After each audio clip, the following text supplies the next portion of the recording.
A chroeso yma i gylch y Defed. Mae'r cystadlu wedi dechrau ar ddydd Llun cynta'r sioe. Ni yn adran y Berishon Prydeinig ar hyn o bryd, a'r dosbarth o'n blannu yw'r hwrdd blwydd yn ei hun. A fi'n falch iawn i weid bod na feirniad profiadol iawn wedi ymuno â fi fan hyn. John Eirian Davies o Landeilor, arwerthwr wrth gwrs, croeso ato ni. Bore da. Gwerwch chi, chi'n ddyn sy'n gweld nifer o greaduried yn arwerthu ac ymwyrniadu. Beth yw prif nodweddion y Berishon Prydeinig? Cig o lath yw'r nodwedd mwyaf, enwedig yn Ffrainc, le mae'r cig yn cig gwyn iawn, ac mae'r Defed yn magu allan o dymor, ac felly mae'r wyn yn cael ei cynnyrchu mwyn y farchnad cynnar, sef y farchnad sy'n gynt na'n y wlad hyn.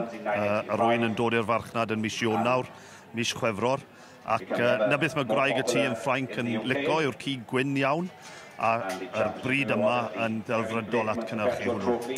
Bryd cyfandirol wrth gwrs, ond maen nhw'n dod yn gynyddol boblogaidd fan hyn ym Mhryden. O edrych ar y dosbarth sydd o'n blaen ni fan hyn. Beth yw'r rhinweddau fan hyn? Beth fydd y beirniad yn edrych am heddi os ddechreuwn ni ar pen pella'r cylch yma? Bydd y beirniad yn edrych am hwrddod yw'r ein, hwrddod cryf, hwrddod magu. Byddai'n edrych am hwrdd sy'n â cymeriad hwrdd. Bydde hefyd yn edrych am cig trwy'r hwrdd i gyd, reit o'r ysgwydd nôl i'r gwt, a bydde moyn lled trwy'r hwrdd. Hefyd bydde moyn rhywbeth sy'n iawn yn ei geg ac ar ei goesau, ac yn barod i fynd i weithio i gynnyrchu wyn gyda'r Defed. Ni'n gweld fan hyn, mae yna amryw o liwiau ar y Berishons yma fyd. Mae'n rhinwedd yn y bryd, mae nhw yn ei lliwio nhw, os ni'n edrych lawr ar rhestr yma. Odi, mae hwnna'n rhywbeth sy'n bwnc trafod ar y funud oherwydd buodd sioe y Devon leni yn dweud na ddyle unrhyw anifel gael ei liwio heblaw am, heb i liwio o gwbl, heblaw am i liwio normodol. Ac buodd tipyn bach o gwmpo mas na, oherwydd oedd y prif pencamp o'r sioe wedi liwio a buodd gwmpo mas yn fawr iawn. O edrych ar y cylch fan hyn, chi'n teimlo bod e'n ychwanegu? Chi'n teimlo bod e'n helpu i'r pen, i'r coesau, sefyll mas bod nhw wedi cael eu lliwio? Chos mae'n amrywiaeth o liwiau arnyn nhw fan hyn, does e? Os, beth mae'n dieddol i'w wneud yw, mae'n neud i'r pen a'r coesau edrych yn wynach os lliw ar y gwlan. Ond hefyd mae'r rhyw ddelwedd bod yr hwrdd yn edrych yn fwy o seis os tymed bach o liw arno fe. Mae rai bobl yn lwcus iawn bod nhw'n ffarmo ar pridd coch a bod y lliw yn naturiol ar Defed, ond y rai eraill wedyn ni'n gorfod defnyddio tym bach o liw neu tym bach o ddip i gael tynnu'r cot at ei gilydd. Ni'n gweld y beirniad yn Michael Barker o Swydd Efrog, a mae'n neud i ffordd drwy'r rhestr nawr. Beth mae'n edrych amdano fan hyn? Mae'n checo'r dannedd fan hyn? Y dannedd mae rhaid i'r dannedd isa i gwrdda'r pad ar top y geg, neu wrth gwrs mae'r anifel yn methu pori. Nawr, o'ch chi'n gofyn i fi gynnau bod ni heb cwrdd yn anffodus mas yn Paris yn y Salon Agriculture.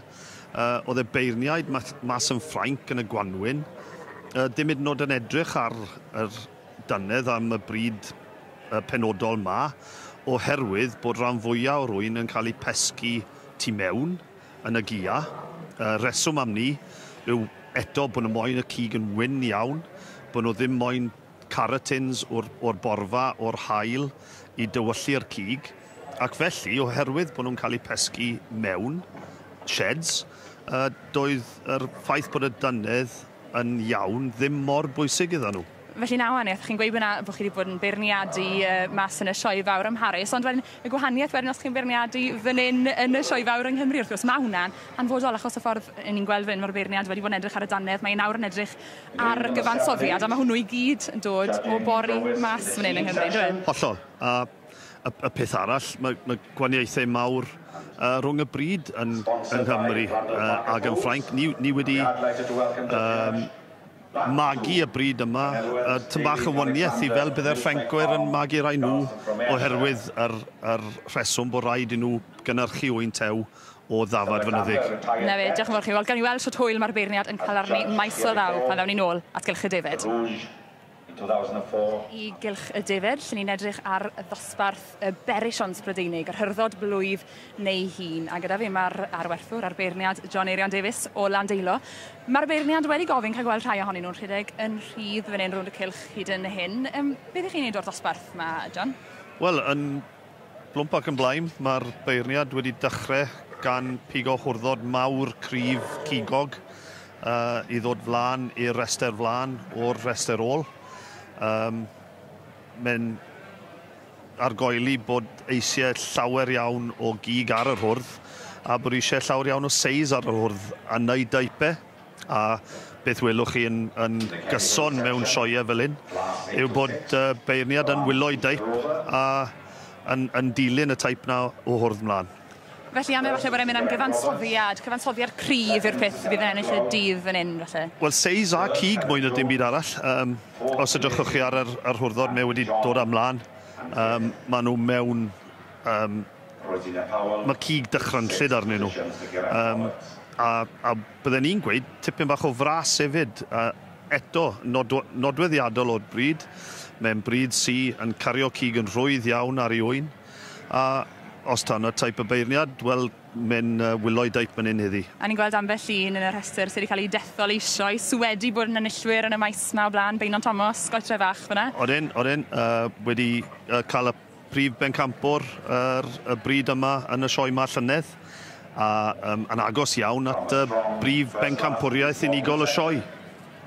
A o weld yr rhestr detholion sydd gyda ni hyd yn hyn, os un yn sefyll mas mae i chi?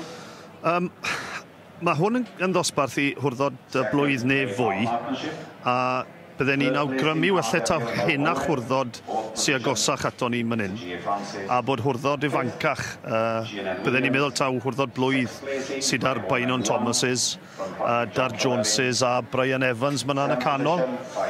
Mae'n anodd iawn i feirniadu hwrdd blwydd yn erbyn hwrdd henach, ond eto, os ydy'r hwrdd henach yn hwrdd sy'n sefyll mas o fewn y bryd, felly fyna mae'r beirniad yn debygol o fynd. Ach, chi'n sôn yn gynharach am eich profiad chi'n beirniadu'r bryd yma yn Ffrainc. Oes yna wahaniaethau i gael? So chi'n edrych ar hwrdd Berision fan hyn yn y dosbarth mae heddiw, gymaru fe gyda'r bethau chi'n gweld? A maen nhw'n hirach. O'n i'n gweld yr hwrddod yn Ffrainc tym bach yn fyr. Ond y peth yw, yn Ffrainc maen nhw'n dangos nhw yn naturiol iawn. Dyn nhw ddim yn gwneud dim byd a'u cotau nhw. Mae'r un wedi cael ei trimo yn Ffrainc. Dyn nhw ddim yn golchi nhw. A hefyd, yn Ffrainc, maen nhw'n beirniadu nhw yn y ring, heb y perchenog. Maen nhw jyst yn clwmu nhw at y post.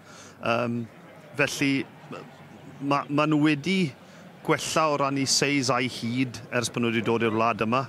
Ac wella bod hwnna'n beth da o ran yr swydd sydd nhw'n wneud ar yn defed ni.